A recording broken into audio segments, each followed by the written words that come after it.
క్రీస్తునందు ప్రియమైనటువంటి సహోదరులారా, ఇప్పటికే మనకు చాలా టైం అయింది, 11:30 అయిపోయింది. పర్వాలేదు, ఇంకా ఏమన్నా పాటలు పాడుతారంటే మీరు పాడితేట్టే కనపడి త్వరగా ముగించుకుందాము. ఇవాళ నేనేమి చెప్పను, మన సహోదరు యవనస్తుడు గారు ఆయన వాక్యం చెబుతారు, తదుపరి వాళ్ళు చెబుతారు, రాత్రుల సమయం చెబుతాను. లేదు, ఆరాధన కూడా ఉంది కనుక చాలా లేట్ అయింది ఈరోజు కనుక. మీరు ఎవరన్నా పాటలు పాడాలంటే పాడండి, తర్వాత టైం దొరకదు. ఇంకా సరిపోదా?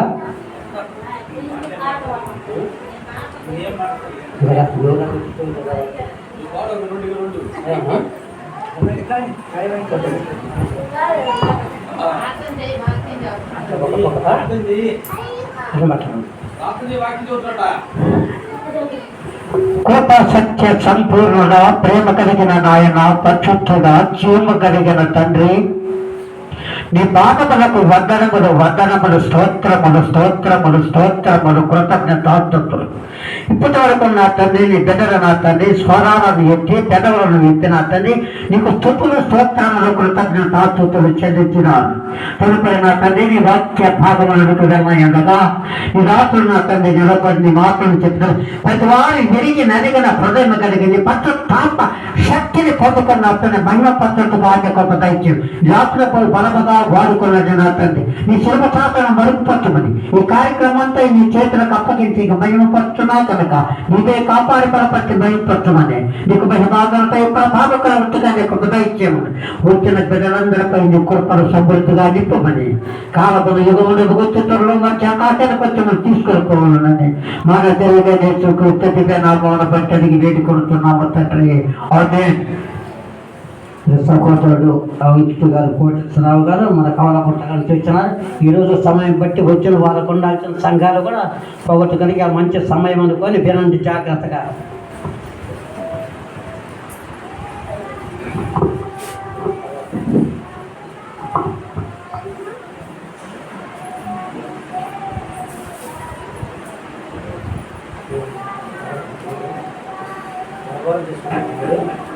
వారం తీసుకుంటారా?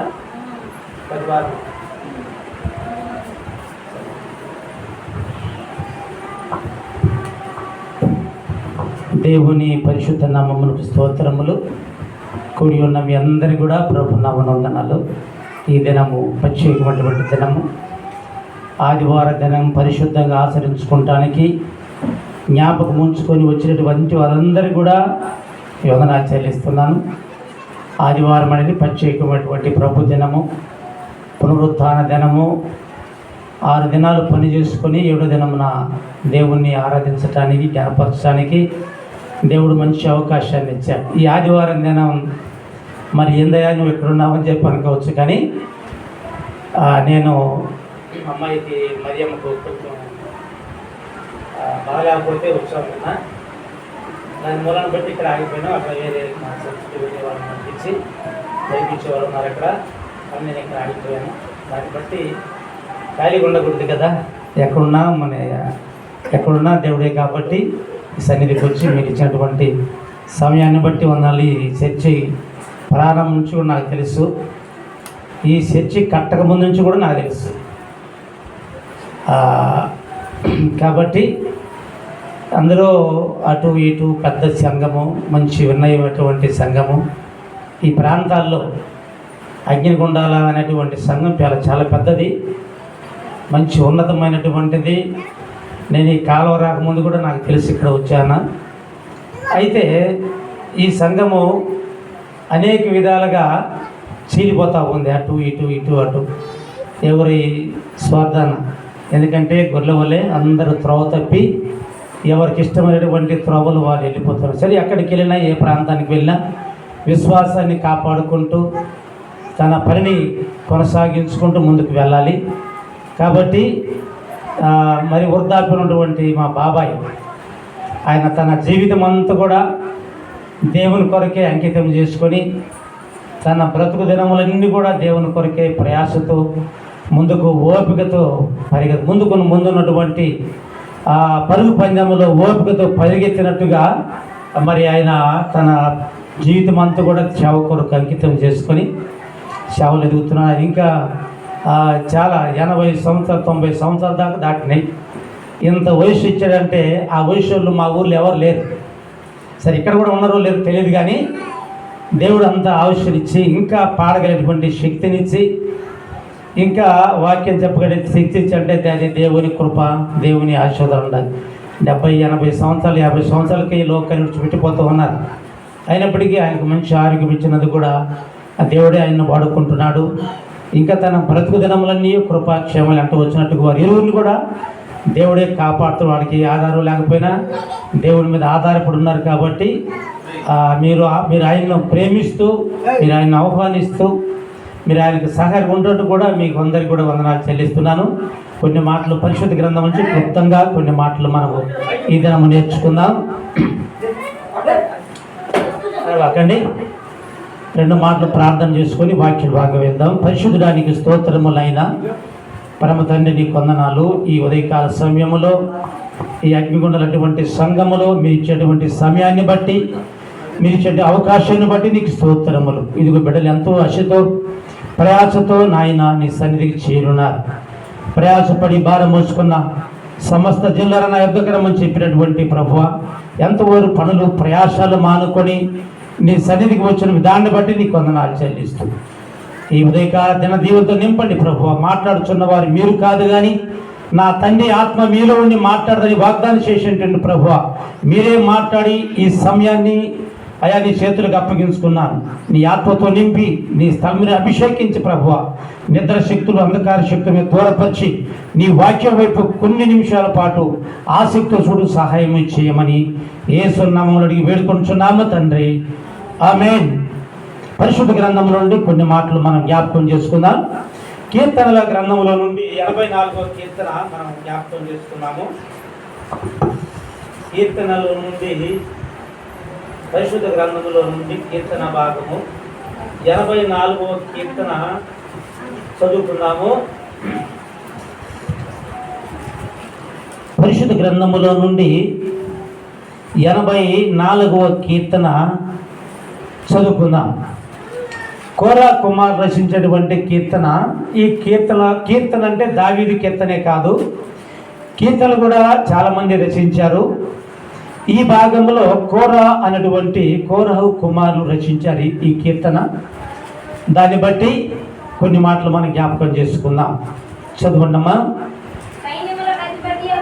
సైన్యములకు అధిపతియగు యెహోవా, నీ నివాసములు ఎంత రమ్యములు, యెహోవా మందిరావరము చూడవలనని నా ప్రాణము ఎంతో ఆశపడుతున్నది. అది సొమ్మచిల్లుతున్నది. దీవము గల దేవుని దర్శించుటకు నా హృదయమును నా శరీరమును ఆనందముతో కేకలు వేచుందని ఈ మాటలు పరిశుద్ధ గ్రంథంలో మేము జ్ఞాపకం చేసుకుంటున్నాం. సైన్యములకు అధిపతి యెహోవా. ఎందుకంటే కోరాహు దావీదుకి వ్యతిరేకం చేయించినట్టు అయినప్పటికీ తన కుమారులు దేవుని యందు భయభక్తులు కలిగి ఈ కీర్తనను జ్ఞాపకం చేస్తా ఉన్నారు. సైన్యములకు అధిపతి యెహోవా, నీ నివాసములు ఎంతో రమ్యములు, యెహోవా మందిరం ఆవరణమును చూడవలనని నా ప్రాణం ఎంతో ఆశపడతా ఉంది. ఎందుకంటే దేవుని యందు భయం కలిగినటువంటి వారు, దేవుని యందు భక్తి కలిగినటువంటి వారు, దేవుని యందు విశ్వాసం ఉంచినటువంటి ప్రాణము ఎంతో ఆశపడతా ఉంటుంది. కారణం ఏంటి? నేను ఎప్పుడు ఆదివారం వస్తుందా, నేను దేవుని సన్నిధికి వెళ్ళాలి, లేక ఒక పాటైన పడాలి, లేక ఒక వాక్యమైన చదవాలి, లేకపోతే సంగీతమైన వాయించాలి, లేకపోతే ప్రార్థన చేయాలి అనేటువంటి ఒక తపన విశ్వాసిలో ఎప్పుడు కూడా ఉంటుంది. ఉన్నప్పుడు ఆ విశ్వాసి ఆదివారం వచ్చేసరికి ఏమైందంటే నేను వెళ్ళాలి చర్చికి అనేటువంటి ఒక తపన లేకపోతే ఒక ఆశ కలిగి ఉంటుంది. విశ్వాసం లేకపోతే ఏముందంటే బయట తిరుగుతూ ఉంటారు. వారికి దేవుని మీద విశ్వాసం ఉండదు, దేవుని పట్ల భక్తి ఉండదు, మారు మనసు ఉండదు, ఏమీ లేదు. కాబట్టి వాళ్ళు ఎక్కడో తిరుగుతూ ఉంటారు, ఎక్కడో పని చేస్తూ ఉంటారు. కానీ దేవుని బిడ్డలైనటువంటి మనము ఏం చేయాలంటే, నేను దేవుని సన్నిధికి వెళ్ళాలని నా ప్రాణము ఎంతో ఆశ కలిగినటువంటి ప్రాణాన్ని దేవుడు ఏం చేస్తారమ్మా తృప్తిపరుస్తాడు. నువ్వు ఆశ కలిగి వస్తే దేవుని ఆశలు తృప్తిపరుస్తాడు. నీ ఆశలు ఏంటిదో, నీ అక్కడేంటిదో, నీ విశ్వాసం ఏంటిదో, లేదా నీ కోరికలు ఏంటియో, నీ సమస్యలు ఏంటియో ఆశ కలిగినటువంటి ప్రాణాన్ని తృప్తిపరిచేటువంటి దేవుడు. కాబట్టి అందుకంటారు నా ప్రాణం ఎంతో ఆశపడతా ఉంది. నీ ప్రాణం ఆశపడతా ఉందా దేవుని సన్నిధికి రావాలని? ఆశ కలిగితే దేవుని సన్నిధికి వస్తారు. ఆశ లేనటువంటి వారు దేవుని సన్నిధికి రారు.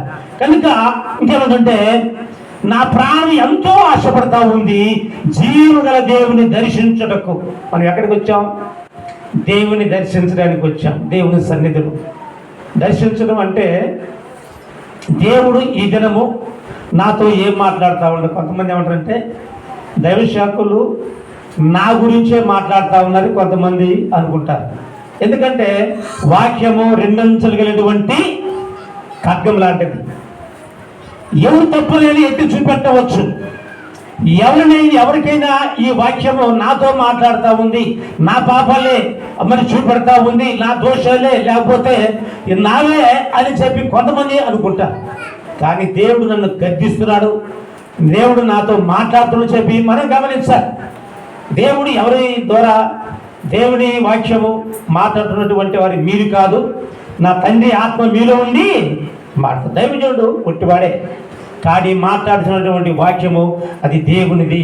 వాక్యమే దేవుడు అయినాడు కనుక దేవుడే మనతో మాట్లాడుతూ ఉంటాం. కనుక ప్రియమైనటువంటి వాళ్ళరా, జీవం గల దేవుని దర్శించుటకు నా ప్రాణం ఎంతో ఆశపడతా ఉంది. ఆ తర్వాత నా శరీరము ఆనందముతో కేకలు వేస్తాము. పిల్లలు గమనించండి, నా ప్రాణం ఎంతో ఆశపడతా ఉంది అని ఇది చూడండి.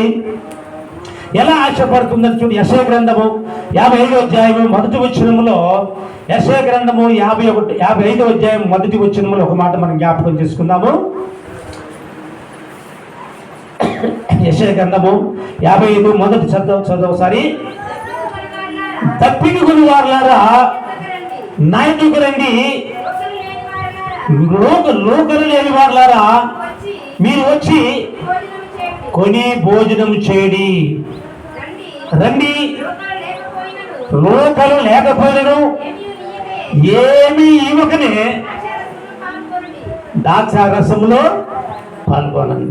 లోకలు లేనటువంటి వారులారా, నాకు ఏమీ లేదు అని చెప్పి అనుకున్న వారులారా రండి, ఉచితముగానే మీకు జీవజాలాలు ఇవ్వబడతా ఉన్నాయి. ఉరికనే దేవుడి ప్రభురాత్రి భోజనం మీకు ఇవ్వబడతా ఉంది. ఊరికనే రూపాయలు లేకపోయినా సరే, దానం లేకపోయినా సరే, ధనం లేకపోయినా సరే, ఊరికనే వచ్చి ఆయన భోజనం చేయండి. భోజనము అనగా దేవుని వాక్యం. దేవుని వాక్యం ఇక్కడ వడ్డించబడతా ఉంది. ప్రియమైనటువంటి దేవుని బిడ్డలారా, దేవుని వాక్యం ఇక్కడ పంచి పెడతా ఉంటుంది. దేవుడు వాక్యము పంచుతూ ఉన్నప్పుడు రండి, మీరు లోకల్ లేకపోయినా వచ్చి భోజనం చేయండి అంటాడు. కనుక ప్రియమైనటువంటి దేవుడు సైన్యములకు అధిపతి యెహోవా నా రాజా. కనుక చూడండి, అదే 84వ వచనములో నీ మందిరావరమందు నివసించువారు ధన్యులు. 84వ కీర్తన 4వ వచనంలో నీ మందిరములో నివసించువారు ధన్యులు. ధన్యులు అనగా ధనవంతులు. ఈ లోకంలో మనకేమి ఆస్తిపాస్తులు లేకపోయినా, ఈ లోకంలో ఏమి లేకపోయినా ధన్యులు అని ఎందుకు అంటున్నారంటే మనము ధనవంతులము దేవుని దృష్టిలో. దేవుని సన్నిధిలో మనం అందరము ధనవంతులు. ఎందుకంటే మన దేవుడు ధనవంతుడు కనుక ఆయన ప్రతిది కూడా ఆయనవే కనుక ప్రతి లోకములో మనకంటూ ఏమి లేకపోయినా సమస్తం ఆయనే కాబట్టి మనం పెట్టలేం కాబట్టి మనము ధనవంతులమే. ఆయన మందిరము నివసించు వారందరూ ధన్యులు. కనుక ప్రియమైన దేవుడు. అదేవిధంగా 10వ వచనంలో ఒక మాట ఏమంటుంటే చూడండి, అదే 10వ వచనంలో నీ ఆవరణలో ఒక్క దినము గడుపుట 1000 దినముల కంటే శ్రేష్టం. దేవుని మందిరములో ఒక దినము గడుపుట 1000 దినముల కంటే శ్రేష్టం. కనుక ఏవి దినములు మనం ఎన్నో గడుపుతూ ఉంటాము, ఏ 10 దినము కూడా ఎక్కడెక్కడో గడుపుతూ ఉంటాం. కానీ వీటన్నిటికంటే శ్రేష్టమైనటువంటి దినము దేవుని సన్నిధిలో గడపటము. ప్రియమైనటువంటి దేవుని బిడ్డలారా, దావీదు మహారాజు గొప్ప రాజు అయినా సరే ఆయన దేవుని సన్నిధిలో గడుపుతూ ఎంతో ఆయన భయము కలిగి భక్తి కలిగి ఎంతో రచయితగా గ్రంథాన్ని రాశారు. కారణం ఏంటి? కొంతమంది చిన్న ఉద్యోగం వచ్చినా పలకరు, చిన్న కొంత ధనమున్నా మరి దేవుని వ్యతిరేకిస్తూ ఉంటారు. కానీ దావీదు మహారాజు అయినా సరే దేవునికి విధేయుడిగా ఉన్నాడు, దేవునికి నమ్మకస్తులుగా ఉన్నాడు, దేవుని యందు భయభక్తులు కలిగి ఉన్నటువంటి ఆయన మహారాజు రాసినటువంటి మాట ఏమంటుందంటే అనేక మాట్లాడు దేవుని యొక్క చూడండి. ఇంకొక మాట మనం జ్ఞాపకం చేసుకుందాం. 20 కీర్తనలో 26వ వచనంలో మాట జ్ఞాపకం చేసుకుందామా. 26వ వచనము దేవుని 26వ వచనము అధ్యాయము 6వ వచనం చదువుకుందాము. 26:8 వచనం చదువుకుందాము. యెహోవా నీ నివాస మందిరములు తేజో మహిమ నిలుసు స్థలమును నేను ప్రేమిస్తున్నాను. చాలు. కనుక ప్రియమైన వాళ్ళగా దావీదు మహారాజు అంటాడు ఏమంటే, యెహోవా నీ నివాస మందిరమును నీ తేజో మహిమ నిలుసు స్థలమును నేను ప్రేమిస్తున్నా. దేవుడు మందిరములో, దేవుని ఆలయములో దేవుడు ఉంటాడని మనం గమనించాలి. దేవుని సన్నిధికి వెళుతున్నామంటే దేవుని మందిరము అంటే దేవుని ప్రత్యేకత, దేవుడు నివసిస్తున్నటువంటి స్థలము, దేవుని మహిమ, దేవుని ప్రత్యక్షత ఆ స్థలములో నుండి మనకు విడుదల అవుతూ ఉంటుంది. కనుక దావీదు మహారాజు అంటాడు, యెహోవా నీ నివాస మందిరమును నీ తేజో మహిమ నిలుసు స్థలము నేను ప్రేమిస్తున్నాను.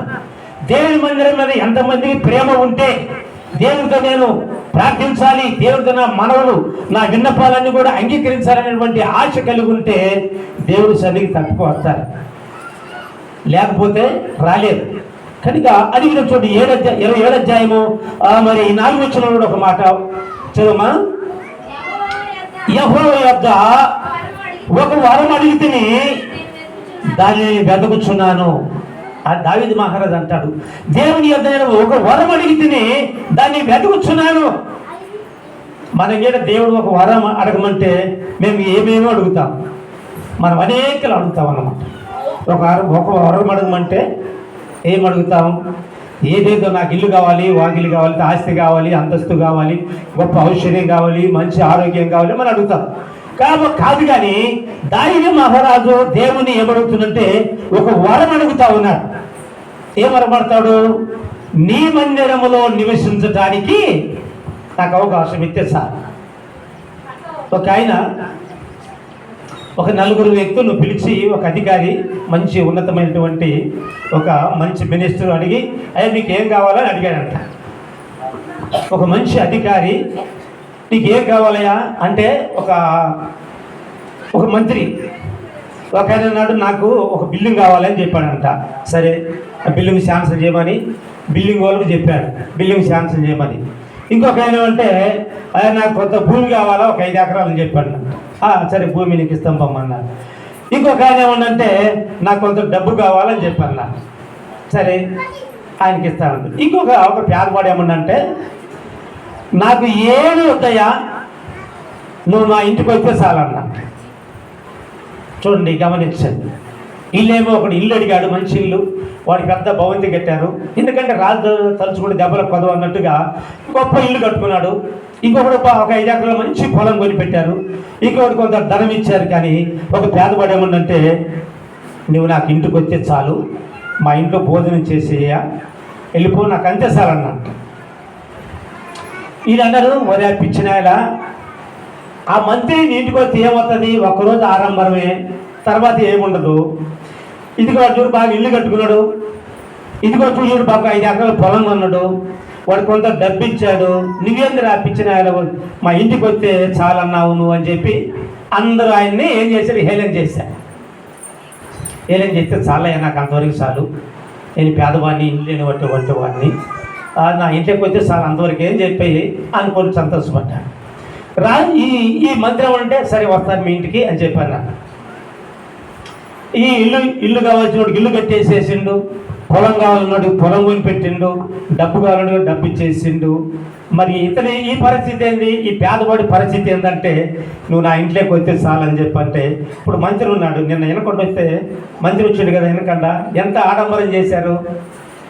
ఫ్లెక్సీలు కట్టి బ్రహ్మాండంగా ఆ టపాకాయలు కాల్చి లేకపోతే ఏమేమో చేసి అన్నీ కూడా వసతులు చేశారు కదా. అదేవిధంగా అలాంటి వ్యక్తి మంత్రి ఆ పేదవాడింటికి రావడానికి ఎలా ఉంటుంది? ఇంకా రాజుగారు మరి మంత్రి గారు ఆ పేదవాడింటికి పోతుందంట, ఈ ఆర్ఎంబీ వాళ్ళు చెప్పి రోడ్లు అర్జెంటుగా రోడ్లు వేయాలని చెప్పాను. చూడండి, అర్జెంటుగా ఆ ఇంటి దగ్గర రోడ్లు వేయండి చెప్పి వాళ్ళకి చెప్పారు. కరెంటు లేదు, కరెంటు వాళ్ళకి చెప్పి అర్జెంటుగా కరెంట్ వేయాలి మీరు అని చెప్పి కరెంటు వాళ్ళు అర్జెంటుగా టకటక వాళ్ళు కరెంట్ వేశారు. ఆ తర్వాత హౌసింగ్ వాళ్ళకి చెప్పి వెంటనే అక్కడ ఉండడానికి మంత్రి ఉండడానికి దిగడానికి ఒక హౌసు, లేకపోతే అది మంచి మిద్దెలు కట్టండి బాగా చేయని చెప్పి అన్నింటికో ఎవరి బోర్లు లేని బోర్లు అక్కడక్కడక్కడికన్నీ కూడా టక నెలలోనే అన్నీ కూడా చేసేసి.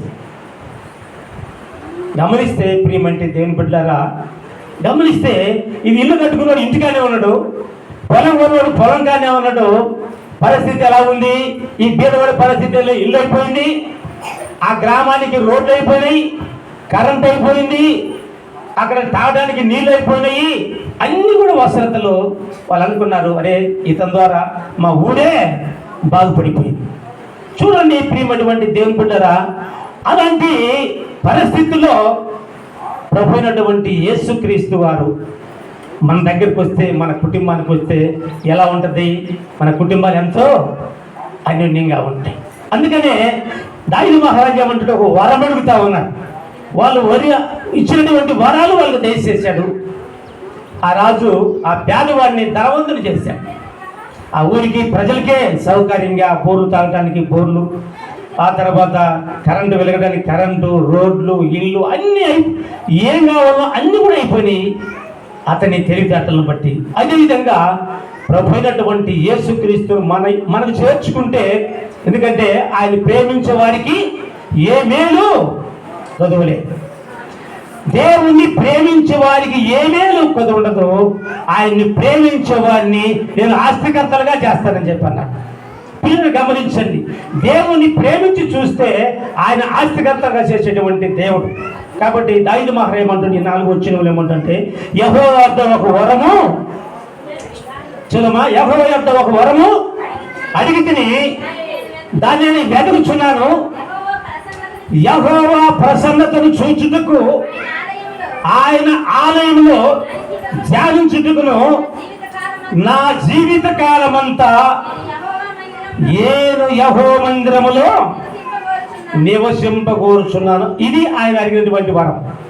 పిల్లలు గమనించండి, నీకు ఒక వరం అడిగితే మనం ఎన్నో ఆశలు అడుగుతాం, మనం ఎన్నో కోరికలు, మన ఆశలు, మన కోరికలు, మన తలంపులు, మన ఊహలన్నీ వేరుగుంటాయి. కానీ దైవ మహారాజు నా జీవిత కాలమంతయు నేను యెహోవా మందిరములో గడుపుటకు నాకు అవకాశం ఇచ్చా.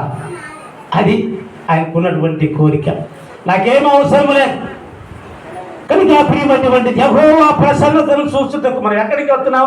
దేవుని ప్రసన్నత, దేవుని మహిమ, దేవుని కృపను మనం కనుగొనటానికి దేవుని సన్నిధికి వస్తున్నాం.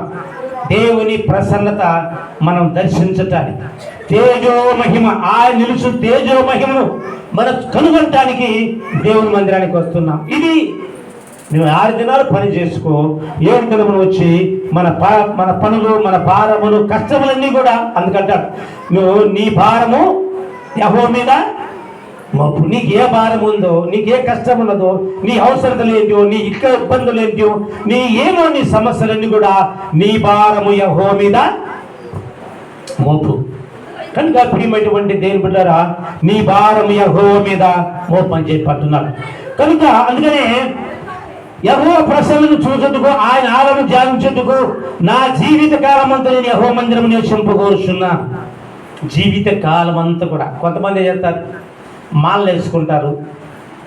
ఒక నెల రోజులు 20 రోజులు అయిపోయిన తర్వాత ఆ మాల తీసేసి మళ్ళీ అప్పుడు వాళ్ళే జీవిస్తూ ఉంటారు. కానీ మన విశ్వాసము, మన ప్రసన్నత, దేవుని ప్రసన్నత మనకంటూ మన జీవిత కాలం అంతా కూడా దేవుని సన్నిధిలో గడపాలి.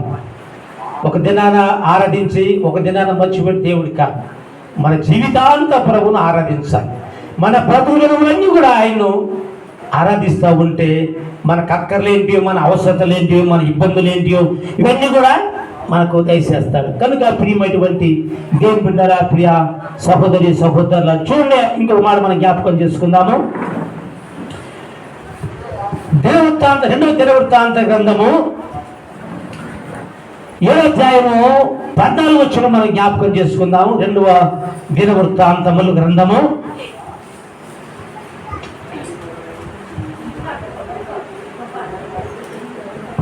2వ దినవృత్తాంతములు 7వ అధ్యాయము 14 వచనం 15 వచనం చదువుకుందాము. నా పేరు పెట్టబడిన నా జనులు తమ తాము తగ్గించుకొని ప్రార్థన చేసి నన్ను వెనక్కి తన చెడు మార్గము విడిచి ఎడల ఆకాశము నుండి వారి ప్రార్థనలు విని వారి పాపము క్షమించి వారి దేశమునే స్వస్థపడతా అంటాడు. కనుక ప్రియమైనటువంటి దేవుని బిడ్డలారా, ప్రియ సహోదరి సహోదరులారా, నా పేరు పెట్టబడినటువంటి నా ప్రజలు తను తాను తగ్గించుకొని ప్రార్థన చేసి నన్ను వెతికినట్లా నేను ఆకాశం నుండి వారి ప్రార్థనలు ఆలకిస్తాను. ఆకాశం నుండి వారి ప్రార్థనలు ఆలకిస్తాను. నా పేరు పెట్టబడినటువంటి నా ప్రజలు తను తాను తగ్గించుకొని, ఎందుకంటే మనము దేవుని పిల్లలము, మనం అనేక ఆయన పేర్లు పెట్టుకుంటాం. మనం క్రైస్తవులము, విశ్వాసులము, భక్తి పరులము అని చెప్పి మనము ఆయన పేరు పెట్టుకొని జీవిస్తాం. కానీ తన్ను తాను తగ్గించుకొని, ప్రభు తగ్గించుకున్నాడు. ఆయన దేవాది దేవుడయ్యిండు కూడా, సృష్టికర్తటువంటి దేవుడయ్యిండు కూడా. ఆయన దేవుడితో సమానముగా విడిచి పెట్టబడి భాగ్యము ఎంచుకోలేదు. కానీ మనుషులు పోలికగా పుట్టి దాసుని స్వరూపం ధరించుకొని తను తాను వృత్తులుగా చేర్చుకొని శిలువ మరణం పొందినంతగా విధేయత చూపి ఆయన ఈ లోకానికి వచ్చాడు. ఆయన దేవాది దేవుడు, సృష్టికర్త అయినటువంటి దేవుడు ఎందుకు తగ్గించుకొని ఆయన ఈ లోకానికి వచ్చాడంటే మనల్ని రక్షించటానికి, మన భారాన్ని తీసివేయటానికి, మనల్ని ఆదరించడానికి, తన రాజ్యానికి తీసుకువెళ్ళటానికి ఆయన ఈ లోకానికి వచ్చాడు. ఆయన ఈ లోకానికి రావడానికి తను తాను తగ్గించుకుంటే మనం ఆ లోకానికి పోవడానికి కూడా మనం ఏం చేయాలా? తను తాను తగ్గించుకోవాలి. ఆ రాజ్యానికి వెళ్ళాలంటే మనం కూడా, అందుకంట నా పేరు పెట్టబడి నా ప్రజలు తను తాను తగ్గించుకొని. పేరు మంచిదే కానీ తీరు మంచిగా ఉండదు. పేరు మంచి పేరు పెట్టుకుంటారు, తీరు సరిగా ఉండదు. కనుక పేరు తగ్గటువంటి తీరు, క్రైస్తవులము, విశ్వాసులము, భక్తి పరమని చేసుకుని పేరు తగ్గటువంటి తీరు కూడా మంచిగా ఉండాలి. తన్ను తాను తగ్గించుకుని, నా పేరు పెట్టబడినటువంటి ప్రజలు తన్ను తాను తగ్గించుకొని నన్ను వెతికిన ఎడల, ప్రార్థన చేసి నన్ను వెతికిన ఎడల నేను పరమం నుండి వారి పాపములు క్షమించి వారి దేశాన్ని స్వస్థపడతారన్న. ప్రియమైనటువంటి దేవుళ్ళ, పరమం నుండి ఆయన ఆలకిస్తాడు, పరమం నుండి ఆయన చూస్తాడు. మనల్ని వెతికి పాపాలు క్షమించి మనం ఏం చేయాలి? ప్రార్థన చేయాలి. ప్రార్థన చేస్తే ప్రార్థనకి దేవుడు ప్రతిఫలము దయచేస్తాడు. కనుక ప్రియమైనటువంటి దేవుని బిడ్డలారా, ప్రియ సహోదరి సహోదరులరా, మనం వెతికి ఆయన్ను మనం కనుగొన్నట్లయితే తన్ను తాను తగ్గించుకున్నాడు. ప్రభు తను తాను తగ్గించుకొని దేవునితో సమానముగా విడిచిపెట్టకూడని బాగా గమనించుకోలేదు. కానీ ఇప్పుడు మనం ఏ దినాలు ఉన్నాము? ఇప్పుడు తెలుసా మీకు ఎవరికైనా? శ్రమ దిన. పోయిన బుధవారం, బస్సులో బుధవారం, అక్కడి నుంచి మరి అంగే మీరు పాటించరు. కానీ పోయిన బుధవారం నుంచి ప్రభు 40 దినాలు ఉపవాసం అన్నారు. ఉపవాసం ఇది శ్రమ దినాలు అన్నమాట. ప్రభు మన కొరకు ఆయన శ్రమ పొంది ఆయన 40 దినాలు ఉపవాసం ఉండి మన కొరకు, ఎందుకంటే మన అందరూ రక్షణ పొంది అనుభవ జ్ఞానం కలిగి ఉండాలని ఆయన నిశ్చయించి, ఎవరు నశించుకోవడానికి ఆయనకి ఇష్టం లేక తను తానే తగ్గించుకొని ఆ తన శిలువ మరణ పొందినంతగా విధేయత చూపిన వాడయ్యి తను తాను తగ్గించుకొని ఈ లోకానికి వచ్చి ఆయన పశ్చాత్తాపికుడే తన రక్తమంతయు దారపోసి తన ప్రాణాన్ని త్యాగం చేసి మనం తన రాజ్యానికి వారసులుగా చేసుకోవటానికై ప్రభు పరమ రుచి లోకానికి వచ్చాడు. ప్రియమైనటువంటి దేవుని బిడ్డ, మనం కూడా మనం తగ్గించుకొని తన చెడు మార్గాలు విడిచి ప్రార్థన చేసి మనం వెతికితే ఆయన మనల్ని తన రాజ్యానికి తీసుకువెళ్తాడు. ప్రియమైనటువంటి దేవుని బిడ్డ, అనేక మంది ఉన్నారు, అనేక మంది ఆస్తి అంతా సంపాదించుకుంటే కానీ దేవుని సన్నిధికి లోకాల నుంచి ఎవరు కూడా తీసుకునే ఒక ఉపమానం జీవితాన్ని. ఒక అలెగ్జాండర్ అనేటువంటి ఒక చక్రవర్తి ఉన్నాడు. మీరు ఎన్నోసార్లు ఎన్నో ఉండొచ్చు. అలెగ్జాండర్ అనేటువంటి చక్రవర్తి ఉన్నాడు. అనేక రాజ్యాలు జయించాడు, అనేక సంపాదించాడు, అనేక రాజ్యాలు స్వాధీనపరుచుకున్నాడు. కానీ ఆయన చివరికి చిన్న జ్వరం వచ్చి మంచాన్ని పడ్డాడు. డాక్టర్ల వసం కాదు, ఈ జ్వరం నన్నేం చేస్తుంది, గౌరవం అనమాట, నన్ను ఈ జ్వరం ఏం చేస్తుంది, లేదా నాకు ఈ జబ్బే చేస్తుంది గర్వించి అలాగనే చిన్న జ్వరం పోయి, డెంగ్యూ జ్వరం పోయి, అటు పోయి ఇటు పోయి మరణానికి దారి తీసిందంట. కనుక మానవ జీవితం అలాంటిది. కనుక మరణానికి దారి తీసినప్పుడు మరణ అవస్థలు ఎన్ని డాక్టర్లు, ఎందుకంటే రాజ్యాలు ప్రపంచాలు జయించేటువంటి రాజు కోసం అని అనేక మంది డాక్టర్లు యాక్టర్లు అందరూ వచ్చారంట. ఎవరు వాళ్ళు కాలేదు. దేవునికి వ్యతిరేకంగా చేసే కార్యాలు ఏవి కూడా అవి నెరవేర్చబడవు. అయితే ప్రియమంటి వాళ్ళరా, ఆ అలెగ్జాండర్ చక్రవర్తి చివరిగా మరణ వస్తువులు డాక్టర్లకు చెప్పారు, ఇంకా నువ్వు అయిపోతావు, నువ్వు చనిపోతావు అని చెప్పన్నారంట. అయితే ఆయన చివరికి ఏమని చెప్పిండంటే, నేను చనిపోతాను, నేను ఒక శవపేటికలో పెట్టి పారేసేటప్పుడు నా చేతులు బయట పెట్టండి అని చెప్పన్నాను. కాబట్టి నన్ను తీసుకుపోయేటప్పుడు డాక్టర్లే తీసుకుపోవాలన్నంట, డాక్టర్లే మోసుకుపోవాలన్నంట. కారణం ఏంటి? ఎందుకంటే ఈ డాక్టర్ల వశం కూడా కాలేదు. చూడండి, ఆయన సముద్రాలు ఆపగలుగుతాడు, సైన్యాన్ని ఆపగలుగుతాడు, లేకపోతే రాజ్యాన్ని జయిస్తాడు, కానీ ప్రాణాన్ని జయించడానికి ఆయన వశం కాలేదు. ఆయనకి డబ్బు ఉందా? రాజు, పెద్ద రాజు, చక్రవర్తి, డబ్బు ఉంది, ఆస్తి ఉంది, అంత వస్తుంది, కానీ అది అక్కడికి రాదు. దేవుడి చెడ్డండి ఆత్మకు, దేవుడికి విరోధంగా ఏ కార్యం చేసినది వద్దెల్లదు. కాబట్టి ఆ చనిపోతా ఆయన చేతులు బయటలో పెట్టుకొని తీసుకుపోతారు. ఏది? నేను రాజ్యాన్ని జయించాను, అనేక ఆస్తి సంపాదించాను, నేను ప్రాణాన్ని జయించలేకపోయాను. సర్వమానవ పరిస్థితి ఇదే అని ఒక మాదిరికరంగా పోయాడంట ఆయన. ప్రియమైనటువంటి దేవుని బిడ్డరా, ప్రియ సహోదరులరా, దేవునికి వ్యతిరేకంగా ఏది కూడా, అందుకనే దావీదు మహారాజు అంత మహారాజు అయినా దేవుని వెతకుతూ, అదే దేవుని యొక్క ఒక వరం అడిగి తిని దాన్ని నేను వెతకుతున్నాను, నా జీవిత కాలం అంతా దేవుని సన్నిధిలో గడపటానికి నా ప్రాణం అంటాడు. ఈయన కోరకోమాలు ఏమంటుందంటే కనుక ప్రియులు ఏమంటుందంటే, సైన్యములకు అధిపతి యెహోవా, చదువు 84వ కీర్తనలో మొట్టమొదట చదివి ముగిస్తాను నేను. సైన్యములకు అధిపతి యెహోవా, నీ నివాస మందిరములు ఎంత రమ్యములు, యెహోవా మందిరము ఆవరణం చూడాలని నా ప్రాణం ఎంతో ఆశపడుతుంది. కనుక ప్రియుల, దుప్పి నీటి వాయువుల కొరకు ఆశపడినట్లు దేవా నా ప్రాణముని కొరకు ఆశపడుతుంది చెప్పి రీతిగా దుప్పి నీటి వాగుల కొరకు ఆశ, దుప్పి అరణ్యములు ఉన్నటువంటి దుప్పి నీరు లేక ఆశపడి అరణ్యమంతా తిరిగినట్టుగా ఏమంటాడు, నా ప్రాణం ఎంతో ఆశపడతావు. మన ప్రాణం కూడా ఆశ. ప్రభువా, నీవు నా కొరకు ఈ లోకానికి వచ్చావు, నాకు మంచి ఆరోగ్యం ఇచ్చావు, నాకు మంచి అంతస్తునిచ్చావు, నాకు మంచి సంపదనిచ్చావు, నాకు మంచి సమస్తాన్ని దయచేసిన ప్రభువా నీ వందనాలు. నా కొరకే కదా ఈ లోకానికి నీ వచ్చి ఒక బలిపశువుగా వధించబడి, ఒక గొర్రెపిల్లగా వధించబడి, నా కొరకు నీ ప్రాణాన్ని త్యాగం చేసి నా పాప దోషముల నిమిత్తమే నీవు మరణించిన ప్రభువా నీ వందనాలు. నీకోసం నేనేం చేయాలి? విరిగి నలిగినటువంటి మనసుతో నిన్ను ఆరాధించటానికి, పశ్చాత్తాపాన్ని ఆరాధించటానికి, నా జీవిత కాలమంతా ఆరాధించటానికి నీ కృప నాకు దయచేయమని చెప్పి ప్రతి ఒక్కరు కూడా ప్రార్థన చేయాలి దేవుని సన్నిధికి. తప్పక ప్రార్థన చేయాలి. అక్కర పడ్డప్పుడు ప్రార్థన కాదు, ఇష్టం వచ్చినప్పుడు ప్రార్థన కాదు, కానీ ప్రతిదినం కూడా మన ప్రతి తలంపులు, ప్రతి లేవగానే లేకపోతే ప్రతి సమయం ఉన్నప్పుడు కూడా ప్రభువుని మనం ఆరాధించాలి. నాకు మీరు చేసినటువంటి మేలుకు దైవ మహారాజు, దేవా నువ్వు నాకు చేసిన మేలు నేను ఏమి చెల్లించదును, రక్షణ పాదను చేతపుచ్చుకొని యెహోవా నామమున ప్రార్థన. మనకి దేవుడు ఎన్నో మేలు చేస్తున్నాడు మన జీవితంలో.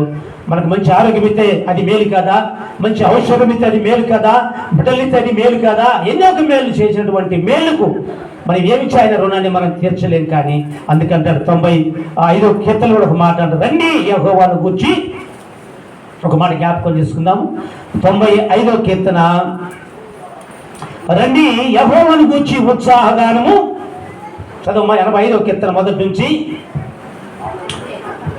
95. రండి యెహోవాను గూర్చి ఉత్సాహగానము చేయుదుము, మా రక్షణ దుర్గమును బట్టి సంతోషగానము చేయుదుము. కృతజ్ఞతాస్తుతులతో ఆయన సన్నిధికి వచ్చేదము, కీర్తనలు పాడుచు ఆయన పేరు సంతోషగానము చేయదు. కనుక ప్రియమటి రండి రండి అని, కనుక ప్రియమటి వాళ్ళ కీర్తన కాట రండి యెహోవాను గురించి ఉత్సాహగానం చేద్దాం. మరి ఏం సీటు ఒక్కళ్ళు మెలకొని రావడం కాదు, రండి ప్రార్థనకి వెళ్దాం, రండి దేవుని సన్నిధికి వెళ్దాం, రండి అని గుంపులు గుంపులుగా దేవుని సన్నిధికి వచ్చి దేవుని మనం ఆరాధిస్తే మనము మన సంఘము ఆశీర్వాదకరంగా, మన కుటుంబాలు దీవెనకరంగా, మనం ఆశీర్వాదకరంగా ఉండాలని కారణం ఏంటంటే రండి యెహోవాను గూర్చి ఉత్సాహగానం చేద్దాం, ఆయన సన్నిధిలో కీర్తనలు పాడదాం, రండి కృతజ్ఞతాస్తుతులు చెల్లించు ఆయన గుమ్మములో మనం ప్రవేశిద్దాం అని చెప్పి మరి యెహోవాయే చూడమ్మా 3వ వచనం అంటున్నాడు అక్కడ, యెహోవా మహాదేవుడు దేవతలు అందరికి పైన మహాక్షము గల మహారాజు. మన దేవుడు మహారాజు, మహాక్షము గలటువంటి మహారాజు మన దేవుడు. కనుక ఆయన ఉత్సాహగానం చేయటానికి, సంతోషగానములు చేయటానికి, ఉత్సాహ గురి చేయటానికి రండి వెళదాం దేవుని సన్నిధికని, ఆయన సన్నిధిలో ఉత్సాహం గానం చేయడానికి రండి అని చెప్పి పరిశుద్ధ గ్రంథం మనం చూస్తున్నాం. యెహోవా మహాదేవుడు, దేవతలందరికీ కూడా పైగా మహాదేవుడు. ఆయన సన్నిధిలో మనం ఎప్పుడు కూడా జ్ఞాపకం చేసుకుంటాడు. చూడండి, అదే 7వ వచనం ఒక మాట జ్ఞాపకం చేసుకుందాము. రండి నమస్కారం చేసి సాగిలపడదము, మనల్ని సృజించిన యెహోవా ఆయన సన్నిధిన మోకరించు. చాలు. కనుక ప్రియమైనటువంటి దేని కూడా రండి యెహోవాను నమస్కారం చేసి సాగిలపడదాం, దేవుని సన్నిధిలో నమస్కారం చేసి సాగిలపడదాం రండి అని చెప్పంటాడు మహారాజు. దావీదురాజు అంటాడు, రండి దేవుని సన్నిధిలో నమస్కారం చేద్దాం, ఆయన సాగిలపడదాం రండి. ఆ తర్వాత మనం సృజించినటువంటి యెహోవా సన్నిధిని మోకరించదము. నేడు మీరు ఆయన మాట అంగీకరించిన ఎడల ఎంత మేలు, మనకెన్నో మేలు. ఆయన సన్నిధి మనం మోకరిస్తే ఎంత మేలు, ఎంతో మనోహరము, ఎంతో ఆశీర్వదకరము, ఎంతో దీవెనకరము జరుగుతూ ఉంది. ప్రియమైనటువంటి దేవుడు రండి దేవుని సన్నిధిలో జ్ఞాపకం చేసుకుందాం అని మనము ప్రోత్సహించి సంఘం బలపరుస్తూ, విశ్వాసం బలపరుస్తూ. ఎందుకంటే విశ్వాసం లేనటువంటి క్రియ మృతం. విశ్వాసం లేకుండా దేవునికి ఇష్టం ఉంటావా ఇల్లుడా అసాధ్యము. విశ్వాసం కలిగి ఉండాలి, దేవుని సన్నిధిలో నమ్మకముగా ఉండాలి, భయభక్తులు కలిగి ఉండాలి, దేవుని సన్నిధిలో ఆరాధించేటువంటి వారుగా ఉండాలి. నా ప్రాణము నా శరీరము నా ఆనందముతో కేకలు వేస్తున్నటువంటి మరి కుమార్ చెప్పినట్టుగా నా ప్రాణము నా శరీరము నా ఆత్మ ఆనందంతో కేకలు వేస్తుంది దేవుని సన్నిధికి వెళ్తానికని. మరి ఆశ కలిగినటువంటి ప్రాణాన్ని తృప్తిపరిచేటువంటి దేవుడు కనుక ఎందరైతే ఆశ కలిగి దేవుని సన్నిధికి వస్తారో, ఎందరైతే ఆశ కలిగి దేవుని సన్నిధిని ప్రార్థిస్తారో, ఎందరైతే దేవుని సన్నిధి మరువక ఎడవక ఎడబాయక దేవుని సన్నిధికి వస్తారో ఆ కుటుంబాలు ఆశీర్వాదకరంగా, ఆ కుటుంబాలు దీవెనకరంగా, ఆ కుటుంబాలు భయంకరంగా ఉండాలని చెప్పి మనం చేస్తున్నాను. కనుక ప్రియమంటి వాళ్ళని మన కొరకు తన ప్రాణాన్ని త్యాగం చేసేటువంటి మహోన్నతమైనటువంటి ప్రభుని మనం ఆరాధిస్తూ ముందుకు మన జీవితకాలం అంతా ముందుకు నడవని మనం చేస్తూ ఈ మాటలను ముగిస్తానని దేవుడు సమయాన్ని దీవించి ఆశీర్వదించే సమయం ఇటువంటి మరి పెద్ద కూడా వందనాలు చెల్లిస్తూ ముగిస్తున్న సమయాన్ని. Thank you.